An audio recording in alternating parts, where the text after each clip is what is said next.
25 जनवरी 1958 की शाम को मेरे लौकिक मामा का लड़का मेरे पास आया और कहने लगा कि चलो, यहाँ ब्रह्मा कुमारी बहनें आई हैं। हम दोनों चल दिए जहाँ बहनें ठहरी थी, लेकिन ज्ञान समझने के विचार से नहीं।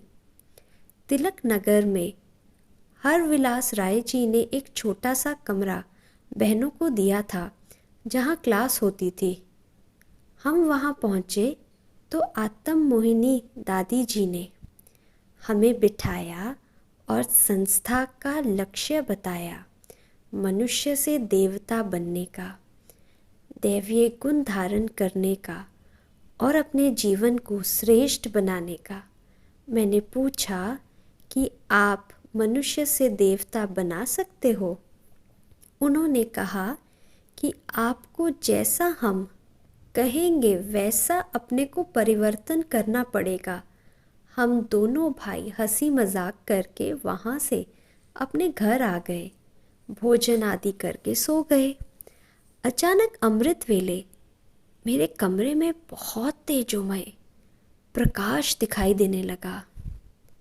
मैंने सपने में नहीं, जागृत अवस्था में था। लाइट के अंदर बूढ़ा बाबा देखा।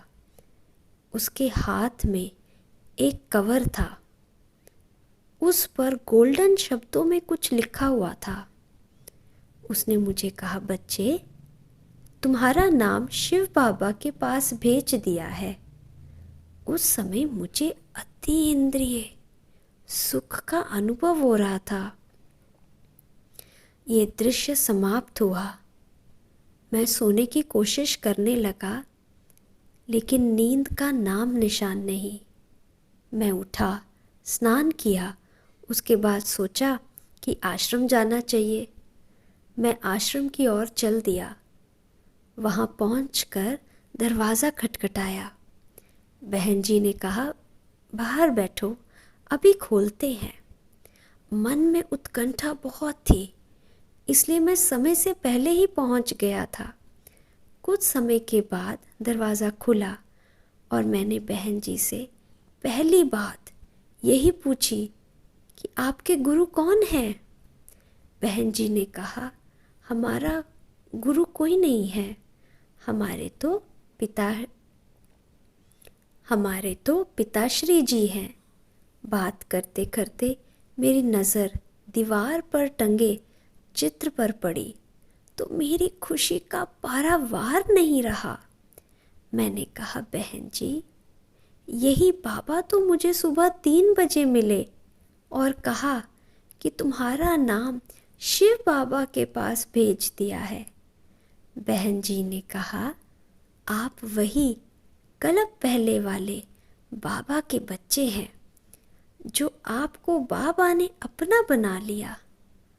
मेरे मन में बार बार यही विचार आते रहे कि जिन्हें मैंने देखा नहीं, वह स्वयं मेरे पास आकर कह रहे हैं।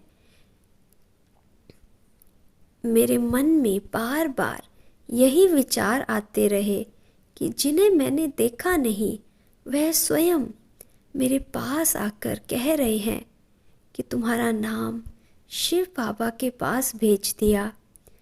उसके बाद सुबह शाम जाकर कोर्स पूरा किया और रोज़ जाने लगा। एक दिन भी मिस नहीं करता था। जो पुरानी आदतें थी वह सब सहज छूट गई। मेरे लौकिक परिवार वाले राधा स्वामी मठ में जाते थे। मुझे भी गुरु जी से मंत्र मिला था। उन्होंने पुरानी आदतें जैसे बीड़ी, सिगरेट, शराब छोड़ने के लिए कहा था, लेकिन मैं एक भी छोड़ नहीं पाया था। घर में मांसाहार बनता था। मैंने घर वालों से कहा, मैं होम्योपैथिक दवाई ले रहा हूँ, इसलिए इन सब चीज़ों का परहेज है। उसके बाद एक दिन भी मांसाहार घर में नहीं बना, लेकिन कुछ दिनों के बाद घर वालों को शक हुआ कि ये रोज़ सुबह ब्रह्मा कुमारियों के पास जाता है। जरूर कोई जादू उन्होंने कर दिया है, क्योंकि गुरु के कहने पर तो कुछ भी नहीं छोड़ा था और वहाँ जाने से पहले दिन से ही सब कुछ छोड़ दिया है।